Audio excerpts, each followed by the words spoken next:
Welcome to Thorin's YouTube channel. It's going to be a wild ride. This episode is brought to you, like many others on my channel, by Supps, which is obviously a delicious energy formula that you can get 10% off, including everything on their store: waifu cups, t-shirts, hoodies, accessories, etc. You can get 10% of anything using the code Thorin at gamersupps.gg, Thorin. Now, I've actually done a little challenge where, because Gamersupps sent me out a whole bunch of their new flavors that I've never tried before, I've got someone who isn't me to each day make me a portion of that particular flavor, and then separately into a brown paper bag put the actual flavor that it is. And what I'm going to do is I'm going to try whatever it is. Look, I can see the color, but that's about all I can see. So this one looks like it could be a berry one or something red.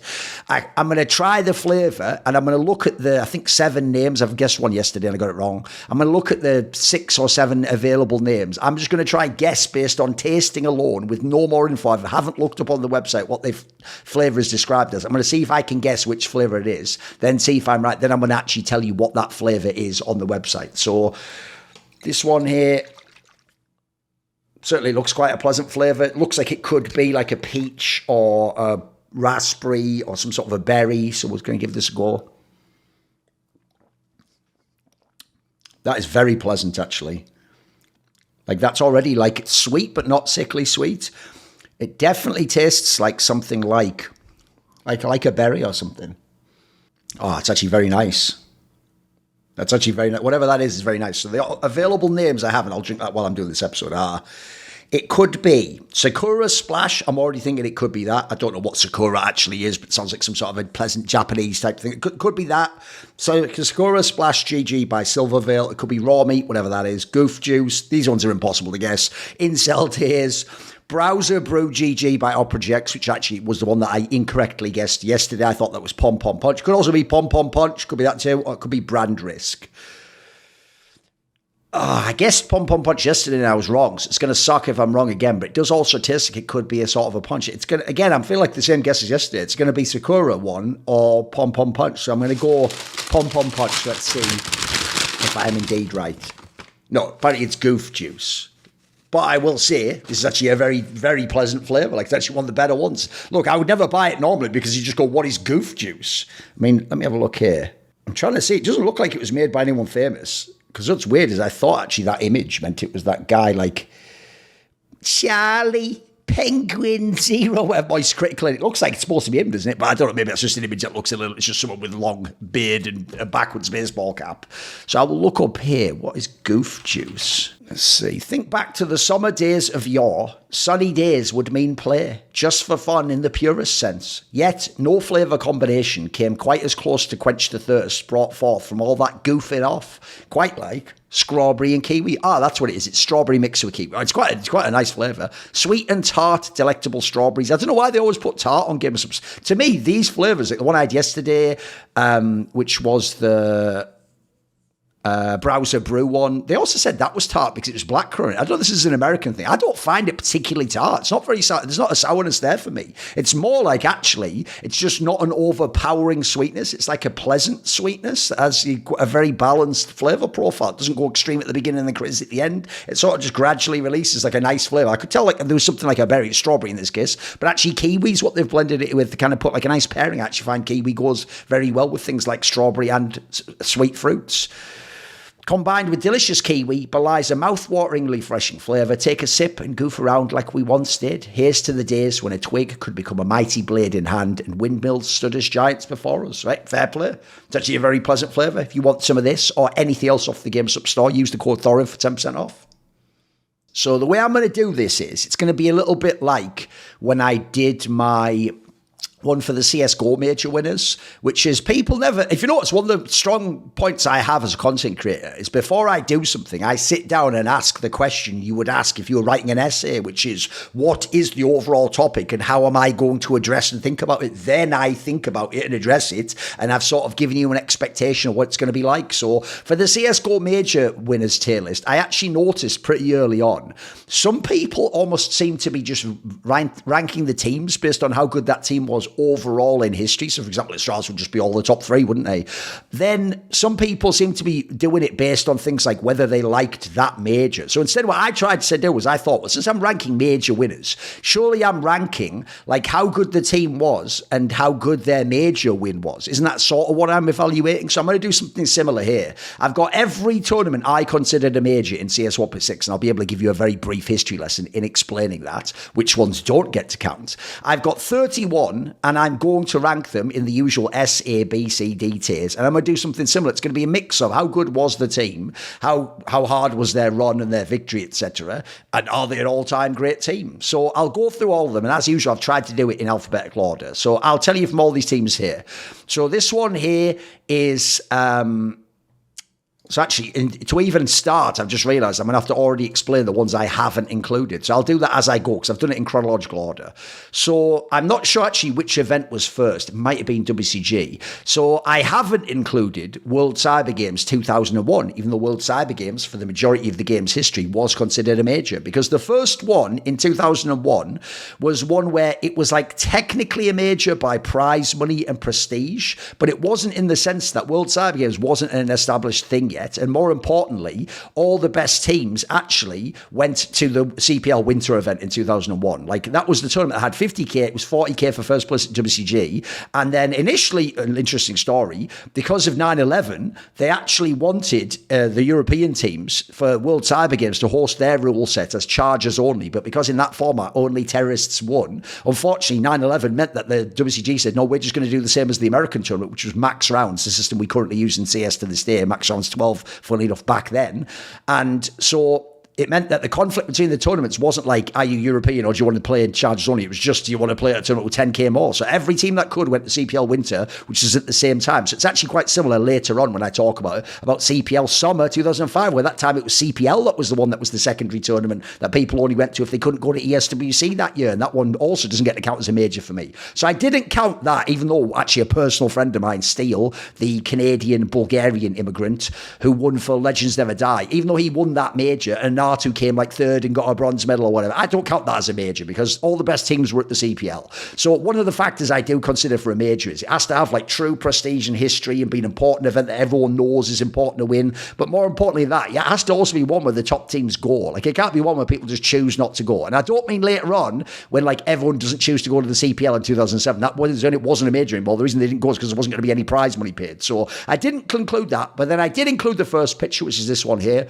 which top left, which is CPL Winter 2001, widely considered the first true major. It was also the first official Counter-Strike championship, because technically Valve did say that one did count, even though the other ones they never gave a flying fuck about. It was won by NIP, not the one with Executor. He actually was in Game Online at the time. This is the one where they had Arl and Vestlin brought in, and they won. I mean, I wouldn't say in dominant fashion because it was very close in the final, but they were the best team in the world. Just that lineup only existed for that event.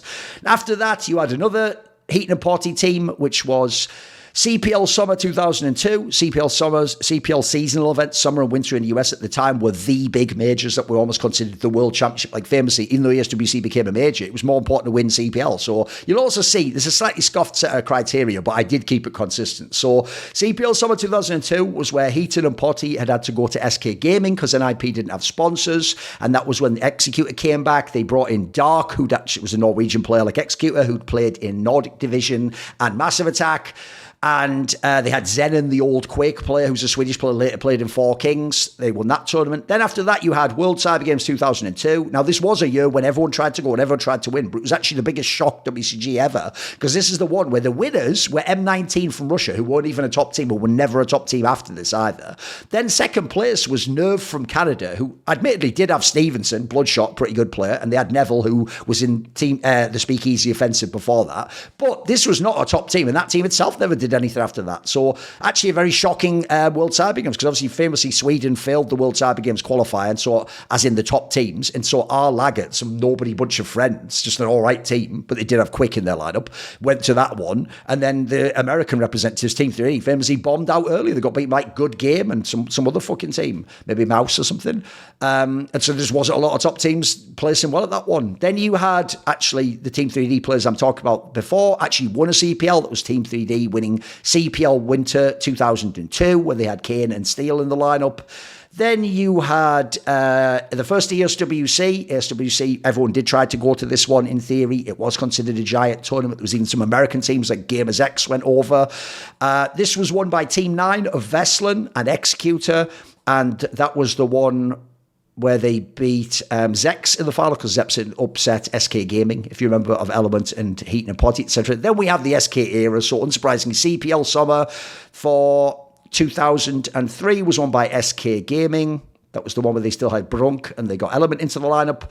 Then you had World Cyber Games 2003 was also won by SK. In this area, SK wasn't dropping maps, by the way. That was the one where, because Element's Norwegian, they brought in Spawn as the stand-in. And then you have the winter event for that year, also won by SK. They just kept Spawn, basically. I think Al was ill at that event, maybe, and just Spawn just stayed in the lineup because he'd obviously stood in at World Cyber Games. They were incredibly dominant there. So when they beat that NOA team, that was a shock to even make the final. The next year's ESWC was surprisingly won by the Titans of Wimp. And, well, I recently did the interview with KK, if you want to know about the in-game leader. That was a shock, and obviously they won over Bullen and Valor's Spixel, which was also a surprise finalist. Then you had another shocker, which was that Eyeballers with Vilden and Hyper won CPL Summer 2004, beating SK Gaming. This is when Element had already left for NOA. So that was a big one. Then you had World Cyber Games 2004. I didn't count. There's the second one I didn't count because technically it wasn't in CS 1.6. Now this one's tenuous because it was in Condition 0, which was, I would say, like 95% CS 1.6. But it did have some differences. The max looked slightly different. The models looked slightly different. The grenade damage was actually very different and affected you in a totally different way. It was more, I believe, like CSGO grenade damage, where a wall could just block all the damage, whereas famously in 1.6, grenade goes through objects. So actually, like most famously, like obviously on Inferno, when someone's planting on the A bomb site, if you just nade the other side of that box, the damage goes through the box and potentially kills some or does damage to them, unlike CSGO. So I think, to me, that was like, it is a 1.6 majors list. So even though, by the way, some of the early tournaments were in CS 1.6, they're in CS 1.3 or 1.5, etc. I do think that I think it's fine to take that out. I think it's tenuous enough. I'll also just throw in there, to me, the added detail people forget about that tournament is that everyone remembers the Moto box incident on Inferno, where Team 3D shocked SK Gaming, who people thought were better, got to the final. Eventually, they won the tournament over the Titans. But what people forget is SK didn't even win the bronze. In the bronze game, I think it was Solo's team, Maven, before they became Project KR, etc., amazingly upset them because this was like, here's another reason I don't like this tournament to be considered a true 1.6 major. One, it wasn't in 1.6, and then two, even though old CPLs had scuffed map pools as well, this one had a really scuffed map pool because it allowed, I think, something mental like Aztec to be played. This is, by the way, after we've already sort of got rid of maps at that night. So I think from what I remember, it was either Aztec or Cobble. One of those, I think it was Aztec. The fucking Korean team were just like specialists on. They just kept playing bloody Aztec, and so they won. Aztec has won the games in the third place game, and they won the bronze medal. So to me, that also suggested it wasn't the same game because like Heaton and Potty almost couldn't fail in majors at this era. So I always thought that was a little bit too scuffed. So since it wasn't technically this game, I'm going to not include that one, but it just means I took one of 3Ds off. After that, the World Cyber Games was followed by CPL Winter, which was in CS 1.6 again. That was the one famously where SK couldn't send the Swedish team because they chose to send a German team because they were in contract disputes with the players, who then very sort of that did go and reform an IP. So instead, it was won most notoriously by NOA, where they came from the lower bracket and beat Eyeballers of Bullen and Valle, who joined up with the squad that had lost Hyper to SK Gaming after the CPL before. It's a bit complicated, but anyway, I'll keep going through all the history. That was won by NOA. Then in 2005, so you're on to the second line here. I think we're on to the third from the left on the second line. In 2005, you had ESWC was won by Complexity. I've realised I actually should have just done this thing here. That was won by Complexity in 2005 with Fraud and Storm and those guys over Mouse Sports. This was SK Gaming winning in 2005 winter. So actually that means I have to explain one that wasn't included, which I just mentioned earlier, which is I don't include CPL Summer 2005, because that was the one where, even though SK won and they were one of the best teams in the world, they attended that tournament because before, some of their players were in NIP who'd failed the ESWC qualifier and then later played another one and qualified with their new lineup. And when they made the split, NIP went to ESWC and famously didn't even get out the group stage. ESWC was the one won by Col and was the real major. And the joke is, if even Col doesn't attend the American CPL, that shows ESWC is more important. So at the time, even though SK winning at CPL Summer was impressive, their competition was EG, who used to be a team who wouldn't even usually make top 8 CPLs, plus Shagwa, which was really good, and that allowed that team to come second and actually win a map off SK. So I don't count CPL Summer 2005, I do count ESWC. But the CPL Winter event, they won the same exact lineup, the one famously where Spawn tried then ninja defuse against an IP on Cobble and the crowd ruined it. That obviously does count, so we'll take that one, which was this one here. That was when they didn't have Heaton and Potty in the lineup anymore. Because obviously they stayed at NIP. Then you have ESWC for 2006, one of the biggest prize prizes ever, 52k for first place, was won by MIBR of Korgu and FNX and Kiko, etc. Then you had another tournament I didn't include, right? I told you before, CPL Summer and Winter used to be the World Championship, but they weren't from 2005 in the sense that Summer was overlapped with ESWC. And even though in 2006, it wasn't that this tournament overlapped with the ESWC, it's just that it technically wasn't a CPL. What happened was, at the time, the WSVG brand was like becoming a big brand, and CPL, by the way, already was starting to fall away. This is the last year they even paid out some of the prize money. In fact, I've heard they didn't pay out CPL Winter prize money, even though it was a major. So that's why people stopped playing them. So this year, they actually, for some weird reason, agreed with WSVG that instead of having CPL Summer take place in 2006, they would rebrand it as WSVG, and it was called WSVG ISC Intel Summer Championship. And it was held at the Gaylord, whatever, Resort, which is the place in Texas that they were holding CPLs at the time. But since it wasn't actually a CPL, and actually I think that is mirrored in my opinion, but if you look at the attendance for that major, it wasn't actually all the biggest teams. Like, whereas everyone went crazy for ESWC and WCG in those tournaments,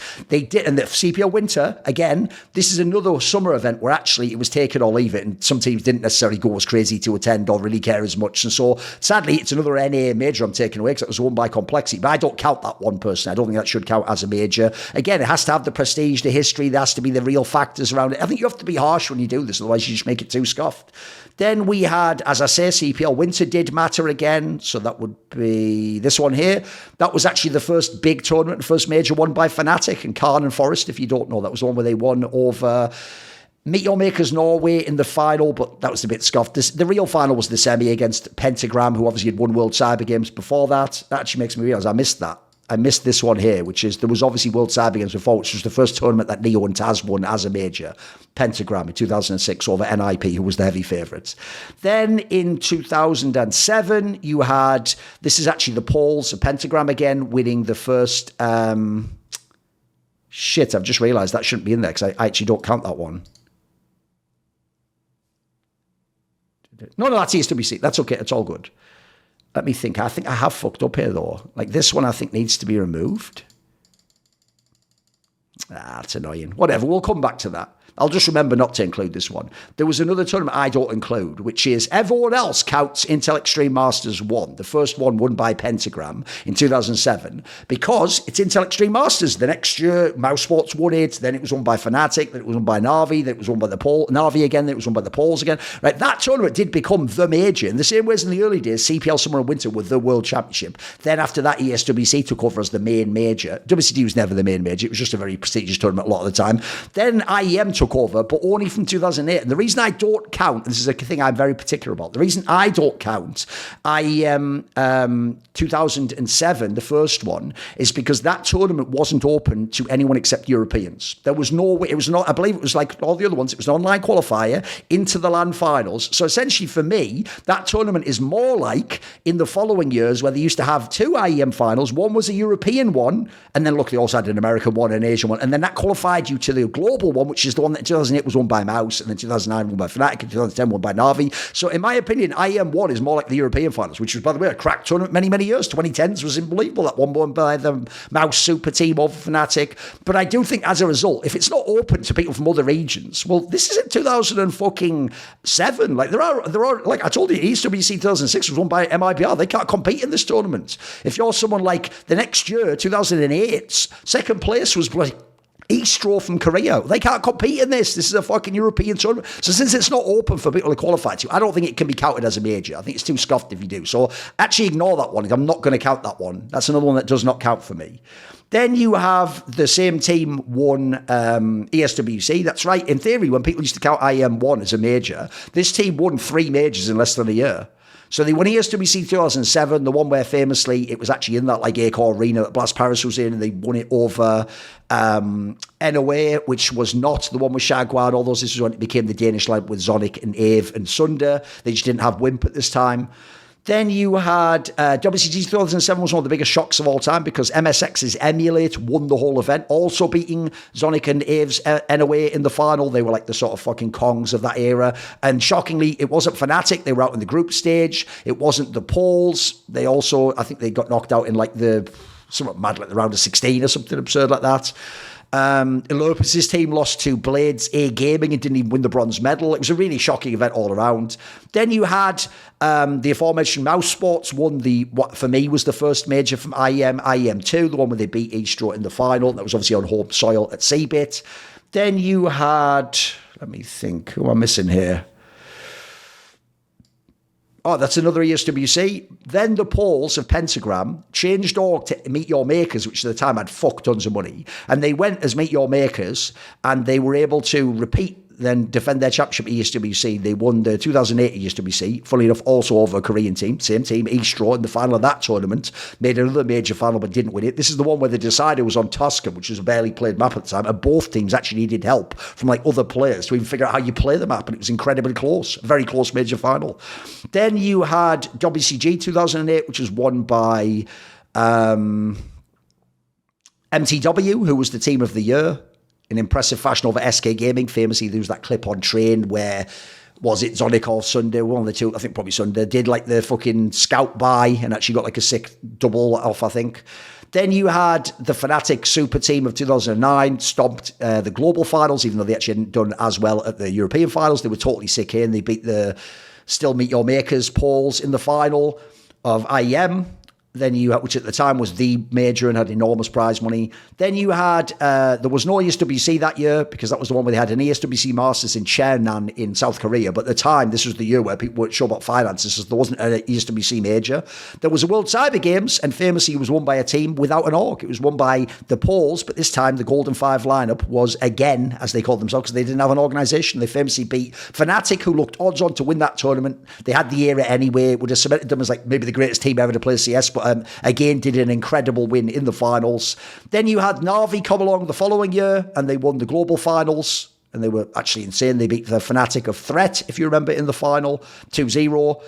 Then you had, who would this be? It must be Na'Vi again, because Na'Vi won 4 majors in a row. So then Na'Vi won, is this right? Yeah, that's right. Yeah, then Na'Vi won ESWC, one of the most dominant wins ever. I'll definitely be putting that as tier, I'm pretty sure, where they beat SK Gaming in the final, but that was actually because the stacked side of the bracket was on Na'Vi's side. Then you had World Cyber Games, which Na'Vi also won. They actually beat MTW, their big rivals, that year in the final in an epic game. Obviously, the third game on training went to overtime, and they had, by the way, a way harder side of the bracket than MTW. MTW kind of stole that silver by losing on purpose in the group stage, I'll say it, and getting on the easy side of the bracket. Then you had Na'Vi winning their last ever major, which was the IEM repeat at the IEM World Championship for 2011, where they beat the Poles in the final, a massive rival of theirs at the time. Then you had ESWC 2011, was won by the SK Super Team, who'd been a very strong team from the summer onwards. It was the one where Get Right went crazy in the finals, and they beat Na'Vi to prevent Na'Vi winning 5 majors in a row. Then you had the Poles again, but this is when they were ESC, and they won World Cyber Games 2011, which admittedly not as many teams attended, but that was actually teams sometimes choosing not to attend, and not because there was an alternate tournament. The qualifiers were all there. Fnatic could have qualified. Na'Vi actually had a few chances to potentially go and pay their own way, but they failed the Ukrainian qualifier. It was a very scuffed event, and it didn't have a very good set of teams, but the 2 finalists were the Poles and SK, 2 of the top 3 teams of the year, and at the end of the day, those teams could have chosen to attend.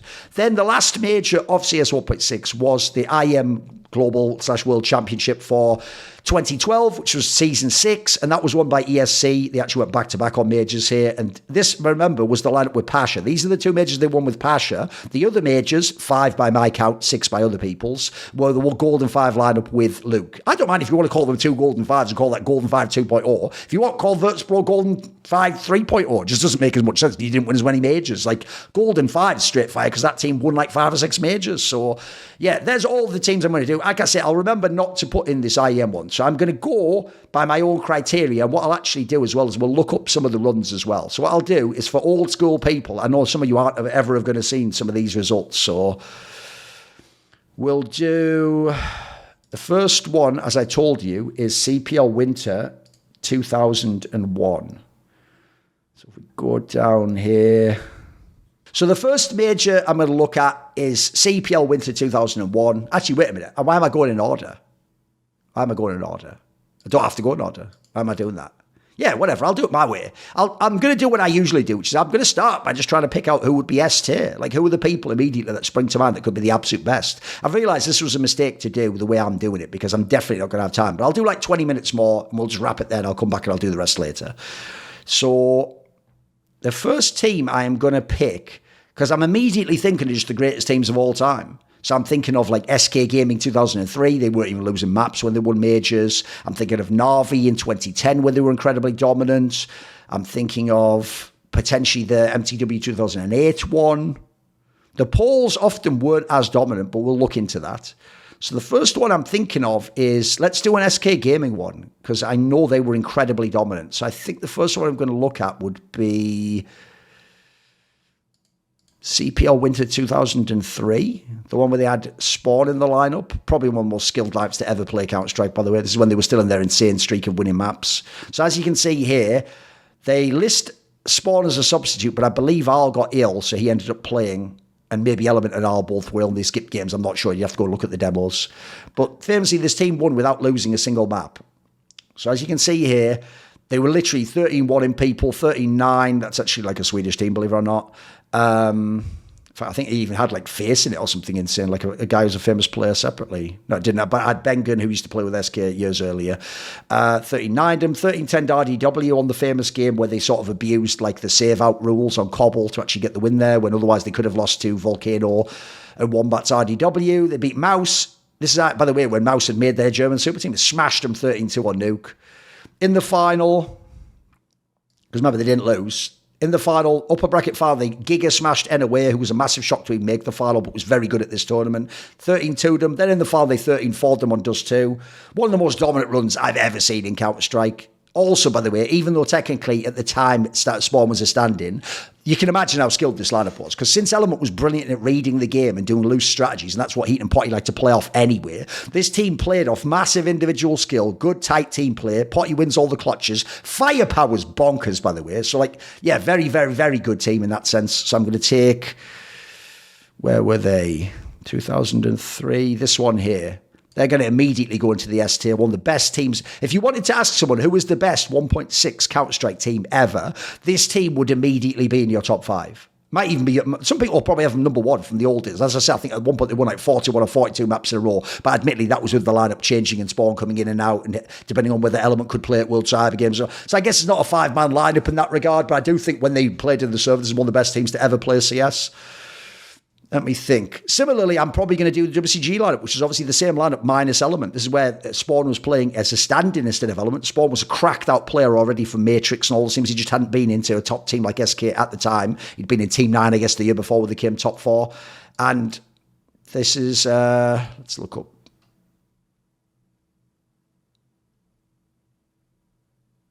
It's a bomber, isn't it? And this page just won't load. Great. So when they won World Cyber Games 2003, as you can see here, by the way, one of the most stacked World Cyber Games we'd had to this point, because you had like 4 Kings was good, you had Team 9 from Denmark was pretty good, you had the 3D guys who'd obviously won the previous, in 2002 CPL, and they'd come third at CPL Summer a few months earlier. You had a whole bunch of good teams here. So if you go down, they didn't lose a single map at this tournament either. They were in a group with 4 Kings who were no joke, but they beat them. Then in the bracket stage, which was one of the first tournaments to use single elim, best of 3. Like at the time, CPLs were best of 1 double elim, and ESWC was single elim best of 1. But WCG came along, did groups that came into best of 3. It'd been best of 1 the previous year, best of 3. Single elim, which actually is obviously a very sturdy format. So they 2-0 clapped Fours, pretty good Russian team. They 2-0 clapped EG, an alright NA team. Mega, look how much they're clapping them by the way. This is insane shit. Then they played, bizarrely, because of the bracket, they actually played Romania's The Elder Gods in the semi-finals, and unsurprisingly, lost 1 round total in 2 maps. And then in the final against Team 3D, they had 1 map that was close. They had this close game on Train, which is just both teams winning CT rounds, and 3D unable to win the extra 1 or 2 to get to OT or win. And then aside from that, you still slapped them on dust too. So like, what an insanely... By the way, you could also say, hey, you basically had 1 bad half of playing the entire tournament. And it was just on Train T-side, one of the hardest T-sides in Counter-Strike. So this is an unbelievably dominant performance. And against a field, back then, there wasn't many ancestral teams, except NOA. Basically, all the best teams are attending the tournament, except the other Swedish teams, because obviously WCG is only 1 team at the time from each major region. So I'm going to definitely take them as well. Whereabouts was that one? I believe it's this one here. Obviously, it's hard to see, but that is them winning WCG. I've realised the flaw with what I've done here, which is you've got to watch the video completely to even know who these teams are. You're going to have a hard time squinting and seeing. So it's not like one of those tailors where you can just take a screenshot and go, look, he picked this team as 3rd. So I guess you just have to watch the video to know who I'm referring to. Similarly, I'm going to go for someone else off from memory that was very dominant, and that was Navi at ESWC 2010. I'm immediately going to put that in here because I just have a very good memory. So as you'll see here, this is one of not only the most dominant, but more stacked runs I've ever seen. Now, they did fault it in the group stage, which if you go to it, so when they'd already won IEM, but they'd lost they'd then won the Arbalete Best of 4 Invitational, and they'd maybe won like another Arbalete like Asia or something, but they had lost, admittedly, Arbalete Cup Europe to Fnatic, where Get Right had some insane game on Inferno, and the threat Fnatic had actually beaten them. So it was actually pivotal for them to win ESWC and reclaim their status as number 1 in the world. They actually wrote an article at the time saying they were the true number 1, even if they'd lost to Fnatic. So, as you can see, they did have one problem in the group stage, which is that, what's going on with this scuffed-ass group stage? So it was something weird, like in their group, there was only 2 teams, them and Col, and they actually lost to Col, but that got you through to the next group stage anyway, because all the other groups only had 2 teams in, so that you got through anyway. Then in the second group stage, you also had some scuffed shit, which was you beat PZ Playzone, which is like a Swedish team, I believe, or Danish, one of the two. Let's have a quick look, shall we? Playzone. Oh, Finnish at the time, actually. Okay, it was actually Gigatus's team in Basic, right. So you beat them, but then you lost to Burning from France, who should be some pretty good players. Yeah, it's actually Sixer, Major, etc. Some not bad players at the time. It wasn't an elite team, but not bad. You lost to them. This is in France, remember. 16-14. Then you lost also to Fairfrag, which was a team from fuck knows where. It's going to be some shithole, I'm imagining. Let's have a look here. Oh, maybe it's French as well. Okay, it was. It was actually Hearts' team and IRX. Okay, some of these players that later were in Emulate, actually. Or rather, before had been in Emulate. But not that sick a team. So you actually lost to another French team on home soil. But because everyone tied 1-1, it meant you got to there. Now, what's funny is you're already going to think, maybe actually, you know what? Maybe this means I have to move this down to A tier, actually. Because I'm remembering the playoffs. Now, the playoffs is fucking unbelievable. Like, if you don't know, at the time in the world of Counter-Strike, the number 1 team, I'm going to say, was Navi because they won the major in the big tournament. So if they're number 1, number 2 is Fnatic, who I just told you was second at the major with Threat and won Arbalete Cup Europe. This is one of the last tournaments they played with Threat. They're second best in the world. Then you could even make the case in 2010 that because of DreamHack Summer, etc., that you could say it's either MTW or SK is the 3rd or 4th best teams. Then you'd probably go Mouse. So if you look in this tournament, they beat, let's say, the 5th best team in the final, SK. By the way, SK did really well at the best of 4 tournament. They were an elite team. They were 3rd at the IEM that Navi won. Then if Navi, over the whole year, their second best team, the main rival, was MTW, they beat them in the semis. And then in the round of 8, they beat the Fnatic team, which at the time was their main contender for top team. I think it's probably going to move down to A, but I do remember it was very dominant. The playoff run is straight fire. So you beat Fnatic. If famously, this one here is the one where Markov just 1 million times picks Forest at Dust 2 doors. Then in the semis, yeah, you had one close game when I think probably Starix probably went crazy in this one. MTW played out of their minds on Tusker to get to OT and win that. But aside from that, you still clapped them on the other two maps. Then in the final, true, some might argue also Frag Executors is pretty good. Like Tenuous Stu should be in this one. I told you the better side of the bracket is this one with three of the top 3 or 4 teams in the world. But in the final, you play SK. They narrowly beat you on Dust 2, and then you just slap them on Train and Inferno, mega dominant. Right, the problem there is for now I'm going to move that down to A because of how scuffed the group stage was. But one, that Na'Vi was really scary. And two, the way they were playing in the playoffs, I don't think any team in history could have beaten them. So I'm going to consider putting them back into S tier, but for now I'll put them in A tier. So then I'm thinking of other dominant teams. What tournament am I looking for here? Na'Vi 2011, I think was the one I was going to look for. The problem with these is they do have 3 map series in these tournaments, so it's this one actually.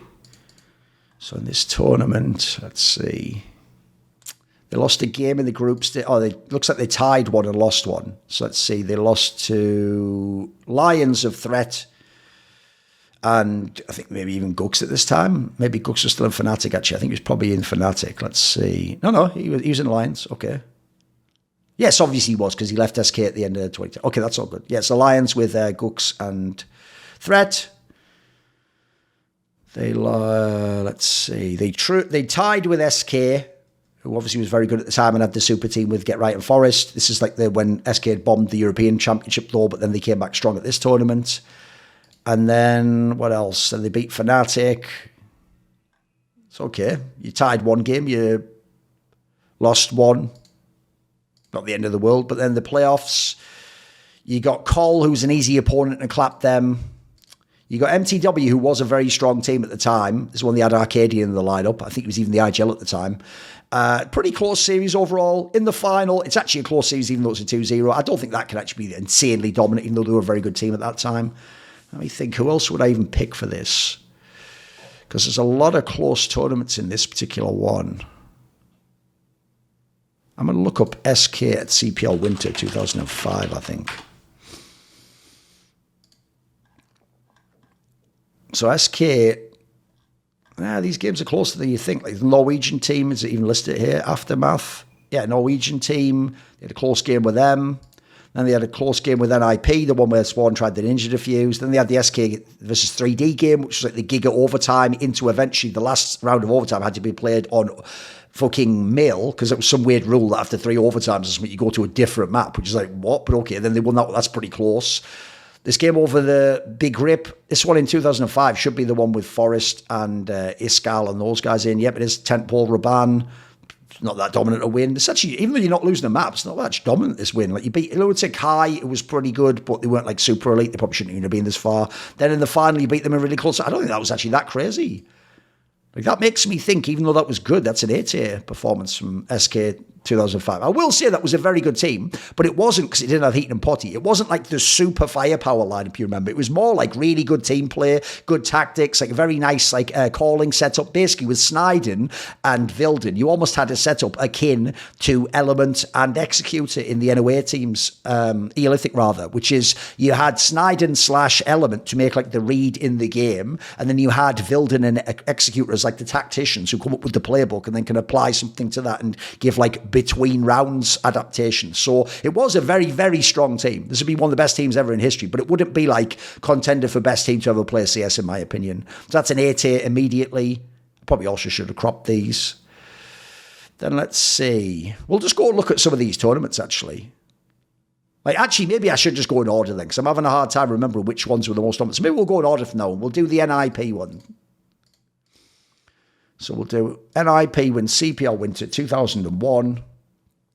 This was one of the most stacked events ever. Admittedly, this was the era when there wasn't much money in orgs. So, for example, NIP won a Swedish qualifying, got to go. Game Online just had a rich owner who had the Gothenburg Cafe who got them to go. But, for example, if you were like Nordic Division or Matrix, other very good teams from this region, you couldn't attend. In fact, the whole reason Vestlin attended is because his Mafia team at the time, when NIP had issues with Executor and kicked him out of the lineup, they then brought in Vestlin and Arl. Vestlin was from a rival team and so was Arl. So they just brought in these guys. Arl had been on Game Online, which is then a spot that then Executor went to. So anyway, there's a load of drama.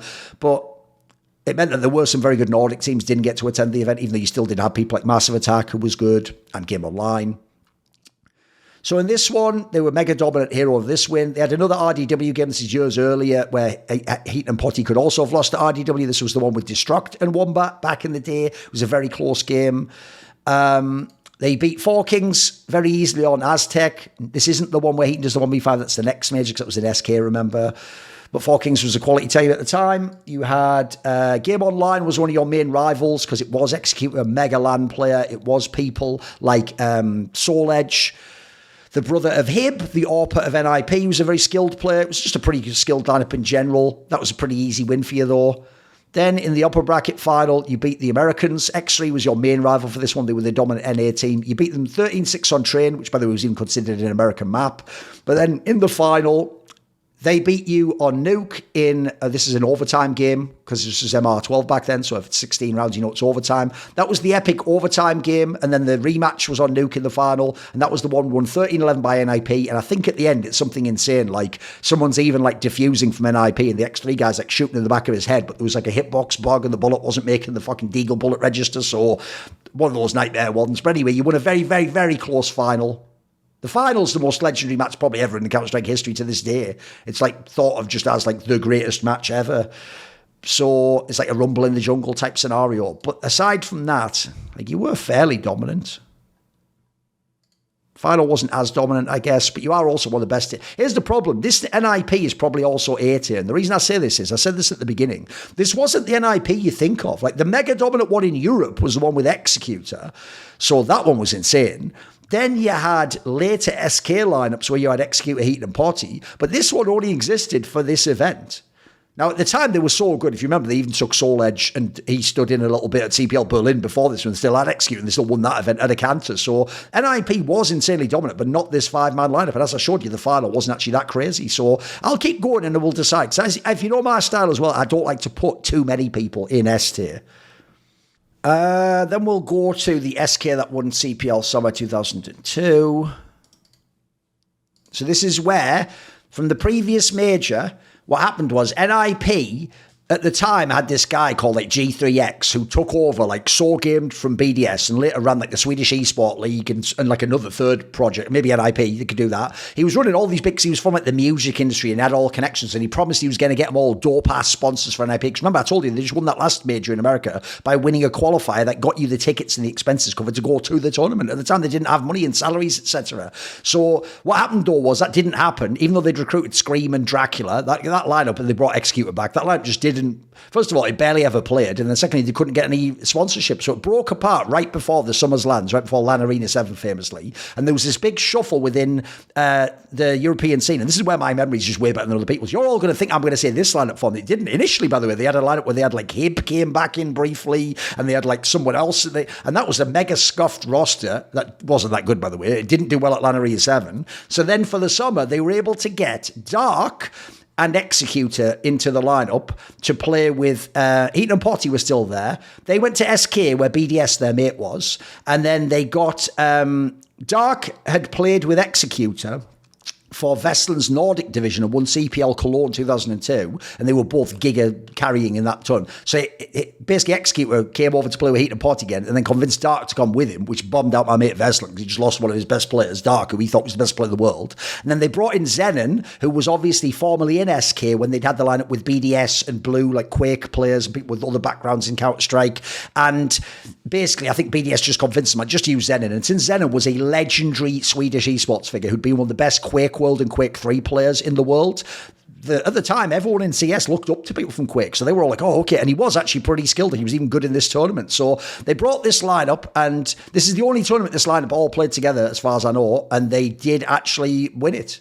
They won it in like semi-dominant fashion, not super dominant. Like, this was actually a wide open major as well, by the way. You had like Game Online's lineup where Element was in it as like a young Lucky and was fucking super cracked. Hib no longer played with Heat and Potty, now played in Game Online with his brother. You had Vestland put together a mixed team of players from Nordic Division and Team Easy and Too Easy. Like, he had Swift and Notorious were like, oh, Notorious used to be a Game Online player. That Swift was a player from with Vestland Nordic Division that he'd taken over. The Brunk guy and Arl had played with in Too Easy, and then Scream at the time was from like an IP/No team, but he later played with the Too Easy Guys, MTW, and Team 9 later in the year. So that was also like a Swedish super team. That's pretty good. Then you had, obviously, TSO was the team with Morto and Kane, veteran players, where they'd taken over at an undefeated Cal Invite season online. You had Team 3D, the brand new squad formed by the former X3 players of Bullseye, Rambo, and K-Sharp that famously bombed this tournament. You had some pretty good teams all in all. So at this event, SK destroyed this team. They had a big win over that one there. It was like an NA Cal Invite team. They had Infinity Esports was actually the UK team that was formerly Four Kings, D'Artagnan and Maggia Kappa and Harriman and those guys. This was the game where Heaton did the infamous... no, actually, I realised that. I've just got that wrong. He did do the one against Four Kings at CPL Winter. I'm getting them mixed up. This was the close game where they barely won. Actually, the dominant one that he had before was where he started with the pistol and he did the 1v5 from underneath with the I Am the One and Only famous movie soundtrack put over it, which is actually, by the way, interesting detail, put onto that clip by someone who was a player in the rival UK team to Four Kings called Nocturne, just to make fun of the fact that their players, the rivals, got aced by like the best Swedish player. So this was the one where there was a very close game that SK barely won. Then they beat TSO, another incredibly close game. This was another train game, a bit like the World Cyber Games one, when people like Morto was in 3D the next year and had that close game on trip. It was the same thing. I think the first half was like 9-3 to TSO on CT side of train, and then they were rolling. I think they were even maybe up to like 10-2 or 10 or like 10-3 or something, and then they just couldn't win a single T round after that. They completely capitulated. SK just won out the game, outfragged them, and even though TSO was very dangerous, they actually bombed out to DOP after this. So that was a very close game, very tenuous to still win that. So you've already had like a couple of close games here. Then in the upper bracket, you smash the Esports United lineup who'd beaten Gol over here. So a very, very dominant win in the upper. But the problem is they didn't even meet you in the final because Gol actually overcame them in a close lower bracket game, which was OT. And then in the final, you actually got smashed on the first game on Nuke by Gol. 13-1, they completely clapped you. Then the second one, you beat them in a reasonably close game to win the tournament. Now, this was the one, I think the second one is the one where Heaton did the famous, like, smoke flash fake, where he threw a smoke as if it was a flashbang. An element looked away in a 1v1, and then Heaton killed him. But actually, it was a smoke, so it never was going to blind him, and it was a famous, like, epic way to win it. It might even be the winning play of the map, I forget. But that was how SK won. This actually wasn't that dominant, I've got to say. Like, you didn't lose a map. Oh, no, you did, actually. The final, you lost a map. This wasn't as dominant as I remember. Like, I didn't think this was going to be one of the best teams of all time, but that's actually not even that crazy. And because they had Zen in the lineup, and they were still getting the rest of the roster, I never thought it was like one of the craziest rosters ever. So I'm going to go either B or A for that one. I'll go A for the moment, and we'll consider. I might even put that down to B. Then I'm going to go, like, I already know M19 is almost certainly going to be last place. Because every team on this list won a major, but this team, look at this, it's fugazi as fuck. Like, they were never relevant aside from this. Like, these are all fucking Russian tournaments. These are nothing tournaments. They were nobody before, and they were nobody afterwards. So as I said, this was slightly scoffed as a tournament, like, who are some of these teams? But you had Team 3D there. It's not the fault of M19 that fucking R Laggett from Sweden qualified, and not, for example, MTW with Fisker and Arl, or, I mean, SK at the time were kicking out Executor and Dark, so they were often Neolithic, so you couldn't have those. And at the time, believe it or not, there wasn't, I believe, a Norwegian qualifier, actually, which is many, many years there wasn't a Norwegian WCD qualifier, so Neolithic couldn't attend. You couldn't have Veslin's team of Esports United. At the time, they had like a super team with like fucking Logic and Musa, and I think it might even have been Soul Edge. They were trying to make like a super team with that squad. That didn't make it through the qualifier. So it was a bit of a scuffed, very, very easy tournament in that sense. And then you go and look who they played. They even lost to Nerve, the team that or maybe they tied them. Let's see. M19 tied Nerve, the team they ended up playing in the final in the group stage.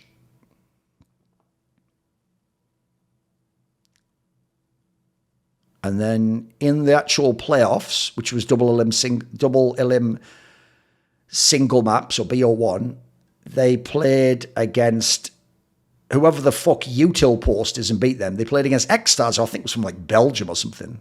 Are they even listed on here? Whatever. So nobody's. Then you played Infinity Esports, who was good. It should have been one of the favourites to win this tournament. You smashed them. That's pretty impressive. You played Nerve. That was a close game. And then the final, you played Nerve again. That was also a reasonably close game. By the way, the MVP of this tournament probably was Bloodshot from Nerve, by the way. He was very, very good at this big one. Or Stevenson, as you maybe know him as. I've got to say that might be last place. The only team I even care about you beat there is Infinity Esports, and they've never actually won a major. So I've got to say, I think you're probably D for that one. Then we'll do Team 3D winning WCG 2002. CPL 2000. Lol. Oh, because I worked for Team 3D. Okay, fair enough. Let's see that one. This is going to be the last one, then I'll pause for now and I'll come back later. We'll resume this and also I'll do the bets for later. So this was where, when they made this lineup, if you remember, they went to World Cyber Games, but they didn't have Steel because obviously he's from Canada. So they used, wasn't it? Oh, they already had Kane. They had a 6-man lineup. So they used Kane for that one and did badly. Then they went with my mate Steel to CPL and they won that one outright. So from what I remember, this was pretty good because I think they didn't lose a map. Like they started out, they smashed like all the NA teams. These are all NA teams, TSG, Pinnacle. They played MTW ATN, which crucially is the German one. Let me see. The one that had actually had like second place at WCG a year earlier against Steel's LNG. Pretty convincing win, even though it's Aztec. Then you played SK Gaming, which was the one where it actually was... Medion came back from NIP as like a comeback trail, and then they got in Brunk, who'd been like a good team within the Swedish, a good player within the Swedish scene in Orpa, and then they had Bengen, who'd impressed people in IDDQD at CPL Oslo, and so there's an all-Swedish lineup. They'd also had that guy, remember before this, called Kush, but then they didn't end up taking him to this tournament because I think he was just a bit scoffed or something. This wasn't one of the better SK teams. Actually, in the rematch of X3 NIP, as people were calling it because of the cause, 3D won easily on that one. Then in the upper bracket final, one of the most forgotten games ever is 3D smashed Gol on Inferno, and my mate Steel had a fucking standout performance on the B-bomb site. He was just fragging the fuck out of everyone. Then in the final, it was close. It was 13-10, but 3D was the better team. Game Online with Elements, etc. was a very skilled team. It was like a Scandinavian super team, basically, Nordic super team. You got an amazing Finnish LAN player. You got one of the best Danish AWPers on LAN. You got Element, the mastermind, and a top player at the time. You got Hib, one of the best AWPers ever, maybe the best AWPer in CS at this time. And then his brother's also a mega AWPer and rifler. This is just a cracked out lineup. So you beat them all. You beat everyone. You beat SK with Heaton and Potty. You beat Game Online twice. So actually a very dominant performance. The problem is that I just don't think this is like the best team of all time or whatever. So I think I would probably put them A tier for now. Like it was a dominant run, but I actually don't think that team was like unbelievably out of their mind cracked. I'm going to keep S tier for some really legit ones. I'll do this as the last one. I'll do Team 9 winning ESWC 2003.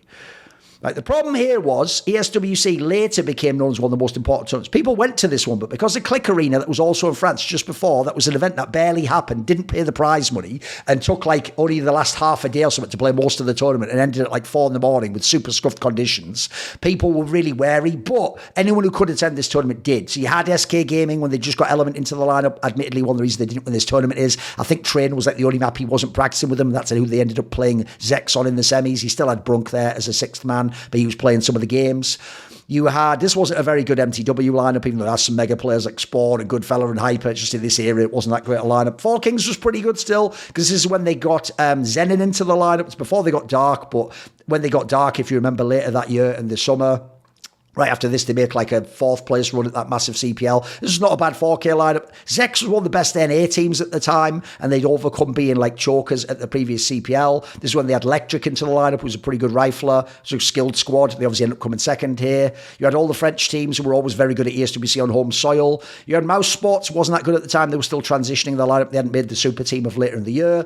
You had the Titans. Actually, in 2003, were already playing. It's just before they had Wimp, etc. He was a nobody at this time, so they weren't that relevant. Team 9 was the team where Vestland's team who'd won Click Arena, which at the time he was still mixing up the lineup. He hadn't finished it yet. So he brought in Luciano and Lucchese, who the previous year had played in, I think they were actually also in the IDDQD team, with Vicon that I just mentioned. You had Executor came back to play with Vestland because he wasn't playing with the SK guys because they were going to Swedish line to win WCG. And then they brought in Quick from the Arlagit team that upset at WCG Sweden 2002. It's just easily the most skilled player, very good AWPer. This lineup actually is a very good team. A lot of people will forget how good this team was. This was probably like the 2nd or 3rd best team of the year, realistically.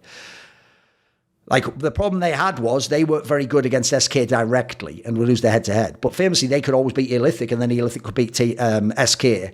So it's actually a bad thing for them that Eolithic couldn't stick around. But then again, they got to have Executor from Eolithic, and Element went to SK. So I guess also there were slightly different lineups, right? So this lineup, Veston's a mastermind. You had Execute was one of the best land players. Luciano was just like a solid player. Quick was a good AWPer with good mechanics. And Lucchese at the time people thought was potentially the best rifle in the world, a very strong player. Gamers X had Method, even though it was a little bit of a scuffed lineup. Infernum, the famous Austrian team. These three players, especially Pabst and Goh, those are two of the best players ever from the German/Austrian region. You had a bunch of very good teams. You had the early MIBR with BSL standing in for them because he was teaching them how to play the game at the time. You had Eyeballers before they got super good because they don't have Hyper at the time. It's actually a very stacked tournament. So if you go to here, in the group stage, you win over, I think, Intensity themselves, either Australian or French. Let's have a look, which were they? They were a French team, but these are known players at the time.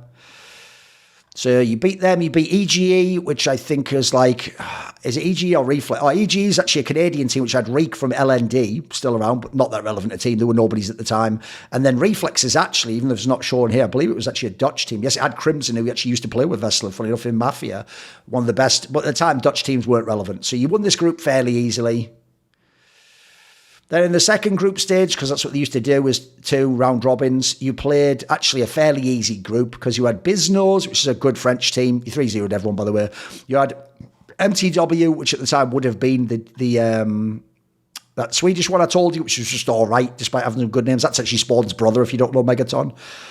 And then you had Fair Game, which was another French team. You beat them easily. In the playoffs, you then beat Infernum, who was a solid set of players, but probably closer than it should have been. You beat Good Game, who's a French team, who shocked everyone by making it that far easily. And then they finally easily beat Zex, but you also did mega abuse the economy thing, where you just saved every time you couldn't win a T round and just destroyed their economy. So this was a very dominant win, but you didn't really play that many good teams. And I don't know if you were truly one of the all-time great teams in history. So I think I'm going to, for now, put you in B.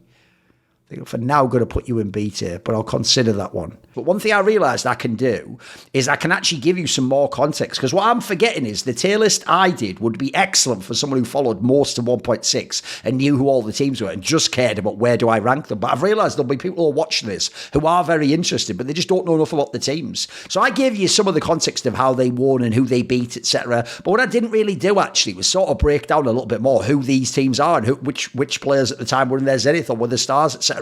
And also, just a random detail, I actually have some really cool info I can show you that was sent to me because, unsurprisingly, people who also are super nerdy about CS tend to be fans of mine. So what I had was, there's a user called like Nick Screz or something like that, and on here, under the username Gaudy, if you go to this, if you go liquipedia.net/couch/user, and then you do like the semicolon or whatever, Gaudy, written this way, he has a whole thing where he actually, and then it was like hashtag unofficial _major _MVPs.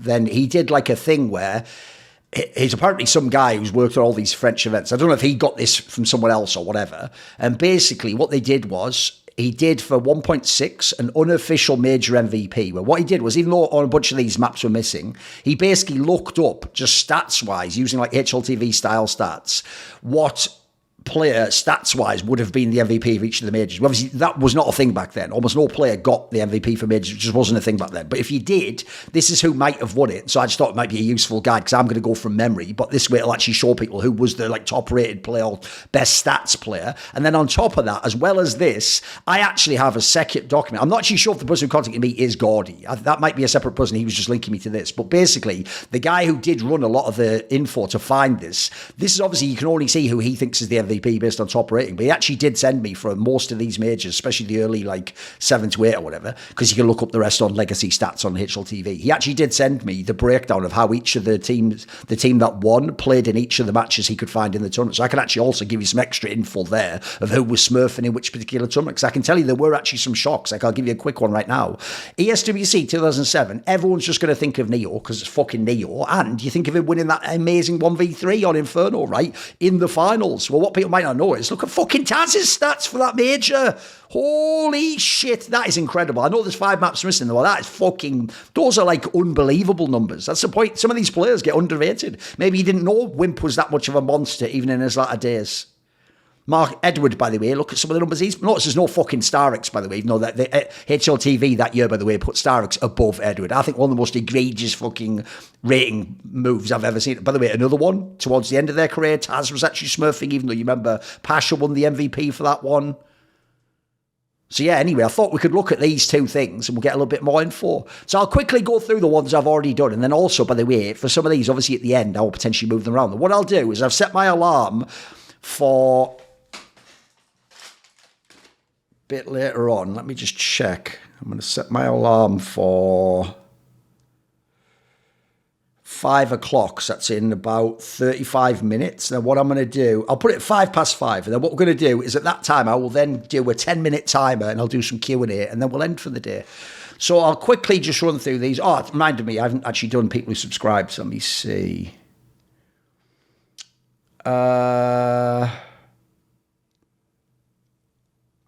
I think I did read this person out, but I'll say it anyway. I think Boneless Ham, I might have already said. I Am Ready 50, subscribed, shout out to him. Mavachin, subscribed. Ansbach of Iberia, resubscribed for 3 months at tier 1, shout out to him. Doy9, resubscribed for 2 months. Serious, resubscribed for 2 months. And The Beast, CS2, resubscribed for 1 month at tier 1, shout out to all those people. Right, so first team I've got at the top there was, also I realised this is a bit scuffed because these lineups are actually harder to tell who they are, but obviously if you watched the video I explained who each team was. So this lineup up here, if you remember, was SK Gaming Sweden when they won CPL Winter 2003, crucially Winter because obviously Spawn is there and he wasn't there for the summer one. That was when they had Brunk and Element as the 5th and 6th players, but then Spawn came in to stand in as the World Cyber Games player because he's Swedish and Element is Norwegian. And then also they had the CPL Copenhagen where I think it was something like Element had like school or something and he had to skip some of the games, I'm not sure. So anyway, in that particular lineup, obviously by the way, one of the most dominant teams ever to play CS. If we just look up that particular tournament, just go through the roster a second. It's a bit unfortunate, but okay, there you go, right. So this is the era, we're already into 2003. So I would say by this time, someone like Potty is still a very good player, but he's not, like, you have to understand, in like 2000 to 2000 and maybe 2, Potty was like unfucking real. Like he, almost every game it felt like he dominated the game. This is more where he's like a top player and an elite player, but he's not like head and shoulders above other people. Similarly for Heaton's actually probably starting to have a little bit of like a cool down in his like dominant period. Like he was a massive fragger the years before. Al was the guy who was like an underrated one, but I've also heard it's because he's just somebody who didn't put insane practice in. He's just kind of like filling out the team, and famously this squad was more of like a supportive element, even though he certainly could clutch and frag, just didn't have crazy aim. Fisker was your sort of like, and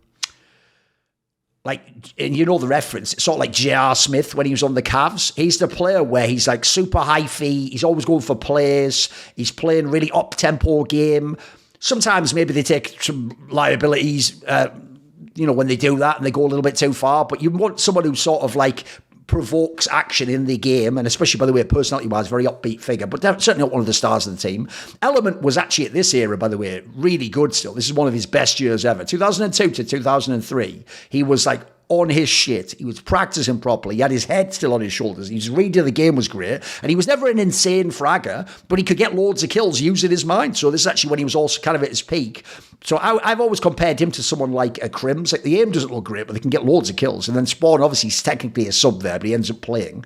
So this is actually a very skilled lineup, I've got to say. It's not a mega tactical team. Element's style was more make a read and then go off something, which actually, funnily enough, fits the Heatons and Potties of the world. They like simple strategies that you then just play off. They remind me of people like Nico. Because as stars, they don't need you to tell them how to play the game and everything to do. They just need you to set up the rest of the game and let them get into position and frag. That makes them think that is the best way to play CS, which it might be for them, but I don't think it always was. I always thought Vestlin was the better IGL in this era. It's just that they couldn't ego-wise get along with him because he was often a rival of theirs. Then if you go and look at Winter 2003, they're saying Heaton actually would be the MVP.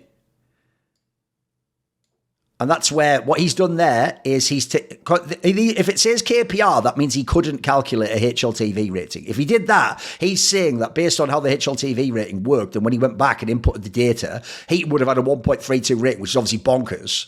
So that's actually very impressive if Heaton was the best there, because at this era of time, you would actually have thought, like traditionally, Potty, not as big a fragger as Heaton, but the better player. And in this era, you would probably say you'd imagine Spawn's the massive super fragger, or maybe Element with the all-around game. So actually the idea that it's Heaton's very impressive at that point in his career, I've got to say. And then if I quickly go and look on my other stat sheet, which I can't show you because it's an Excel document. Let's see, CPL Winter 2000... Looks like that's actually one of the few ones he doesn't have on here. Okay, fair enough. Then we had, this was, I can't fucking see though. Someone winning $40,000. Fucking hell. Does anyone know who that is? It's so sad, isn't it, that I can't see? Oh, actually, I can look it up myself. What am I talking about? I can just look up in the folder. Why am I acting like I have to look at that tiny little fucking... Why am I acting like I have to look at that one? I can just look up the actual image that I put onto the website, can't I? So I'll just quickly do that, actually. Let's see, who was it? I'll go quickly through here till I find it. Oh, that was SK again. That was them winning World Cyber Games. Right, there you go. So that was actually the same lineup, but obviously without Element because it was the World Cyber Games, so it was for all Sweden.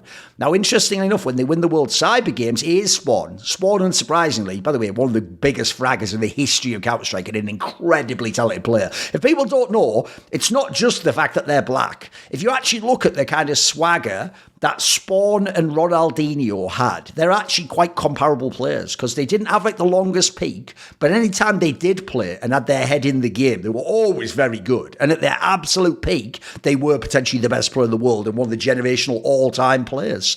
So, and I even think, as far as I know, I didn't think maybe even Spawn fucks with Ronaldinho. I forget which players he was a fan of in football. So Spawn being the MVP there, not a surprise. I will say, though, that shows you how insane this SK lineup was. He's the stand-in. He's the stand-in on already the number one team in the world that's won a major without him, by the way. And then he comes in as the stand-in and carries the whole fucking tournament. That's how good, one, the best Swedish players are, but especially the talent of people like Spawn. So what a fucking monster, eh? And then for this one, I do actually have the other stats, and I can tell you that Spawn was far and away the biggest guy in terms of the stats. I think far and away the most kills. The next, actually, amazingly, at this tournament was Al. Al actually played very well. And it was actually quite a quiet tournament for Fisker in this one, so interesting. Then if we go to... Right, that looks like it's Na'Vi, and they're winning 30,000. So which Na'Vi tournament was that? ESWC, maybe? Because I think that's the one I bigged up. Is it ESWC? Yes, it's Na'Vi. Like, this one is Na'Vi winning ESWC 2010, the one where they had the amazing playoff run, but actually when I looked into the group stage was actually a bit whatever. Right, for this one... If I look that up, we'll go to ESWC 2010. A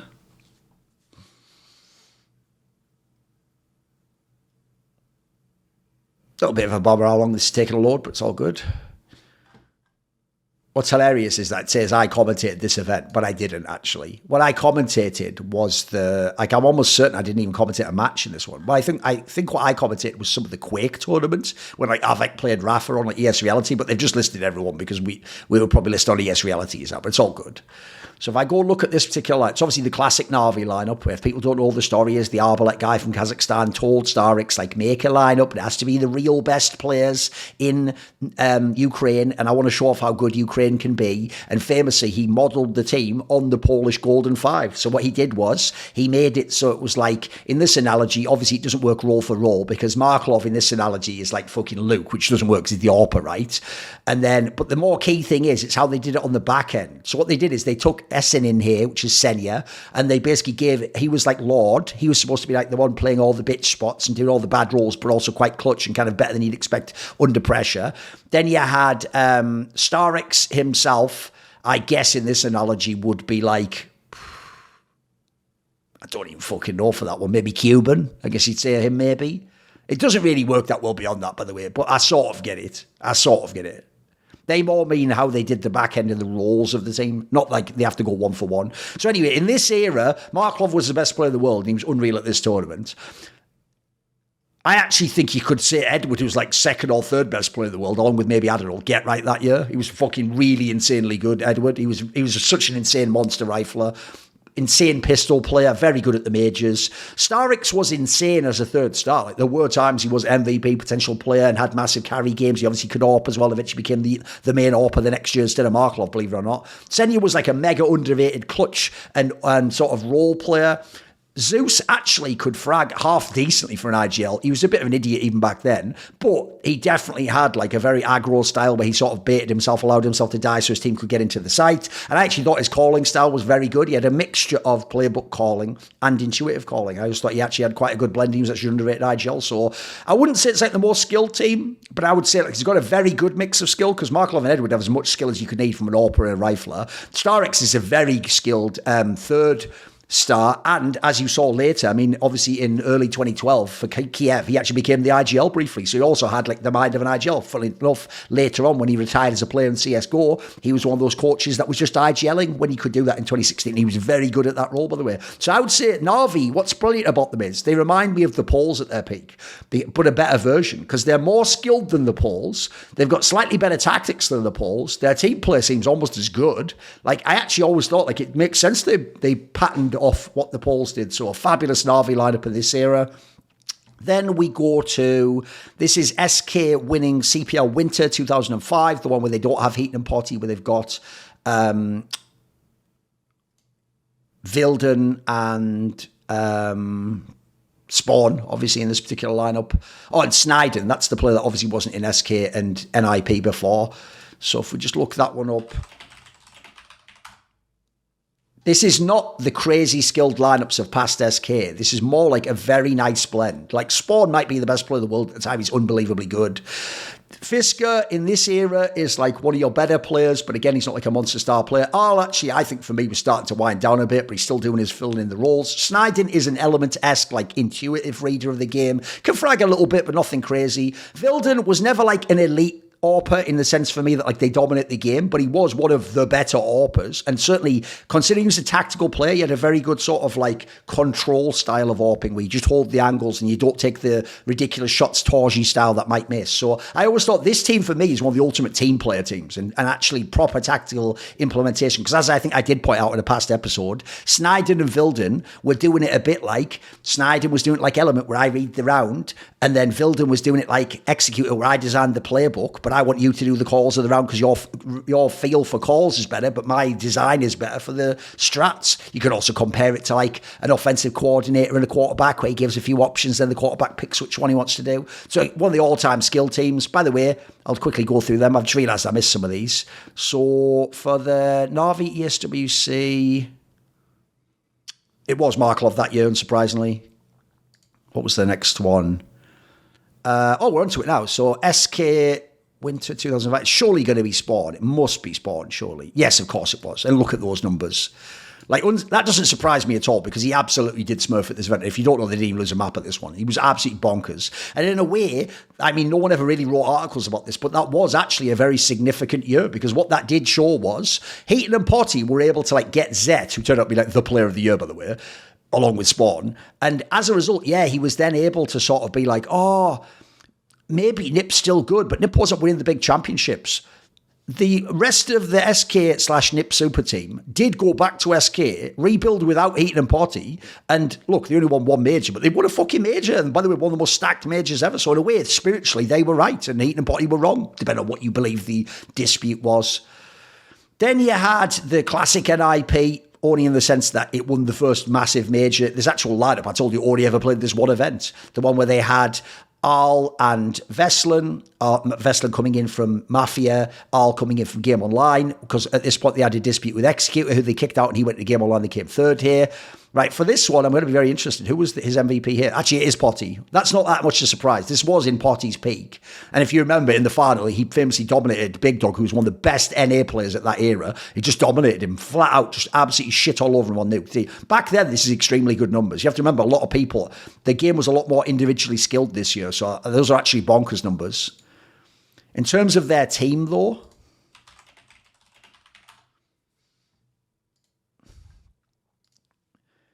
The era that we're in now this is when Arl is pretty young and he's going from being a fragger in Game Online to in this team, because it's like the All-Star team, it's NIP, he's just willing to fill out the squad, and this is when he developed that role. It makes sense to me. The others all had the big egos and wanted to be the stars and the fraggers and have their spots. He's the guy who's just very amiable, so he's just like, right, I'll just do whatever's needed. But that's actually really good to round out and shore up the floor of a top team. Hib, by the way, was one of the absolute best AWPers in the entire world. This is the era when even people like K-Sharp didn't sometimes AWP on land. They would just stick to a rifle because it was scary in MR12 with that crazy reset economy to play with the AWP. Hib didn't give a fuck. He's just a stud. First of all, like Potty, he's one of the older players where he already, I think, was in his like mid-20s by the beginning of CS. But then also he's one of those guys who like played his whole career on LAN. If you don't know him, Game Online is an internet cafe in Gothenburg, and people like him just played all the first LANs and were good from like day one. So to me, he was always one of the stud AWPers. Potty was obviously extremely good at this point in time. Heaton was maybe in his prime as a big fragger. Obviously, this is the tournament where he did the 1v5 against 4 Kings. Medion, people won't know, he's probably the most forgotten player ever. Bearing in mind, he only basically played for about we're only really talking about like 1 or 2 years, but he just was so insanely good. People like Heat and Potty, all wanted this guy in their team.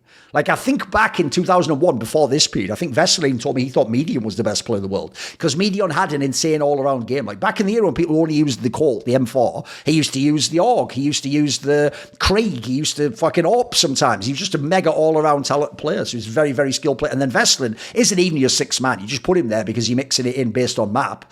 I mean, he actually did very well at this tournament. So, yeah, the winner on this one was Potty. But if I look up on my document, the surprise actually is that Potty and Heaton both had similar numbers, and the only person who didn't do very well actually was Ali. He had like pretty low numbers overall.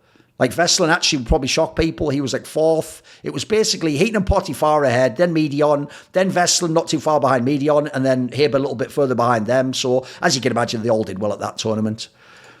Then we will go to... I can quickly run through all these. It's all good. By the way, if I don't get this finished, don't worry about it. I'll come back the next day and we'll finish it off then. Then we have... This is SK Scandinavia, because obviously it's the one where they had Norwegians. Later became SK Sweden. They tried to pretend it was always SK Sweden. It was SK Scandinavia when they launched this one, where they had... and it was even SK Scandinavia, I can tell it, before the Heaton and Potty came, because they used to have Vicon from Denmark, didn't they? So this is the one where... It's going to be CPL Summer 2002... Oh, slightly annoying, but whatever.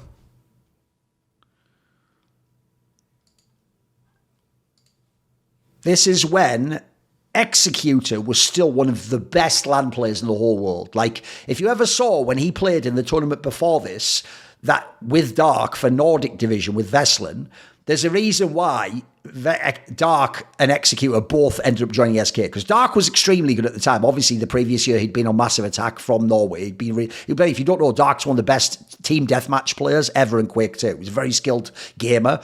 Executor is just one of the best LAN players ever in Counter-Strike. Like, what's weird is if you ever watch his demos, his aim didn't look that crazy. He would make lots of weird moves. He even had bad internet online. He had like ISDN when everyone else in Scandinavia had like fucking DSL and cable and shit. But you put him on LAN, he was so impossibly clutch in 1vx. Like, famously in that Nordic Division team, I remember that Vesseline telling me, like, Execute was basically just a one-man army, mate. He just won like every round we put him in, it felt like. So at the time, Execute was still a top player. That's why he reunites with Heat and Potty, because obviously they've just watched him go and win elsewhere while they've been sat doing fuck all in an IP. Heat and Potty are both in their primes at this point in time.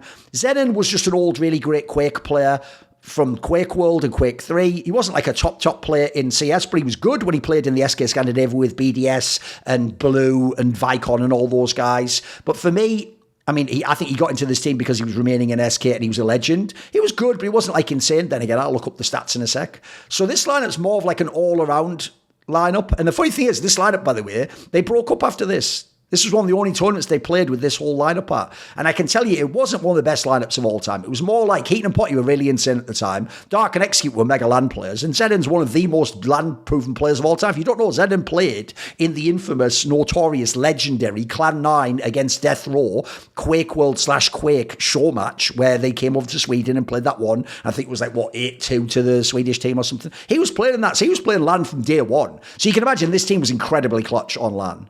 Now, in terms of, they say Heaton was the MVP for that one. Fair enough. This was the tournament where he did the smoke flash switch. If people remember, those are very impressive numbers. If I just go and look up on here. It was basically Heaton, Potty, and Executor all smurfed this tournament. They were all very, very impressive. Dark and Zenon were just all right. So, yeah, okay, that's interesting. This is basically, like I say, a team of just LAN veterans, just mega LAN players. There's no rookies here.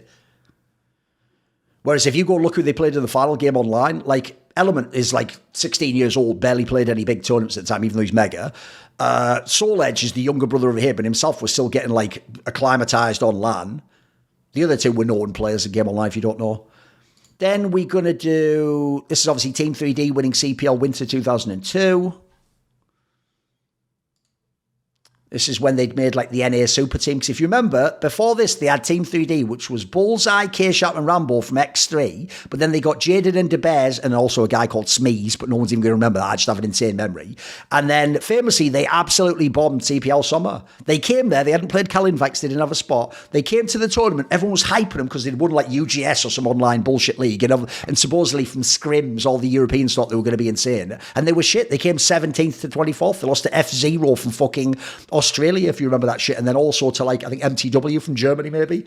So those three players, Mega LAN legendary players, had a really embarrassing tournament. So what happened then was, at the same tournament they bombed, you had TSO, where former teammate of theirs from X3, Moto, was the in-game leader, and he went to TSO because that was a group of friends. He took Kane, who was one of the best individual players with a mega internet connection and quite a good LAN player from DOP and Tau, and he basically, we were going to be the stars, they were, and then the rest of the players were like rounding out like the role player elements, and then because they were all friends in that team before he joined, they were all listening to him, so they were doing proper tactics. They went undefeated in Cal Invite online. Then when they came to the LAN, they ended up having to settle for 5th, because what actually happened was, or was it 6th actually? I think it was 5th because I'm going to guess they played. Well, I think they beat Infinity Esports and they decided. Anyway, so that was the one where they managed to finish 5th. So basically after that, much like the NIP SK thing I talked about before, the people from the 3D, the former X3 players, had to basically be like, you were right, Moto. So what they did is they got Moto and Kane from TSO, so you took your main rival and took their best players. You already made what's a super team anyway, and then you got Steel, who'd been on the Legends Never Die team that won World Cyber Games the previous year, and then in the summer, he'd played for the Gamers X team with Chameleon, former X3 player, Method, up-and-coming elite player, Trigger, old DOP player. He played for that team, and then they came like, I think it was 7th. It was 7th or 8th anyway. And that was the one where, if people remember, they did like an amazing comeback on Just 2 against like MTW. Fully enough, the team that Steel had played in the WCG finals. So in this lineup, I would say it goes like this. At the time, on paper, this is a super team of NA players. Like, Steel was never like your super elite star. He's more like a 3rd star type guy because he's a very clutch player, a very smart player, very disciplined with his technique. But he's not like the most insane raw talent. He's just a very good player who knew how to play within the lines. Rambo is actually insane at this point in time. Like, I'm almost certain he must have been the MVP here.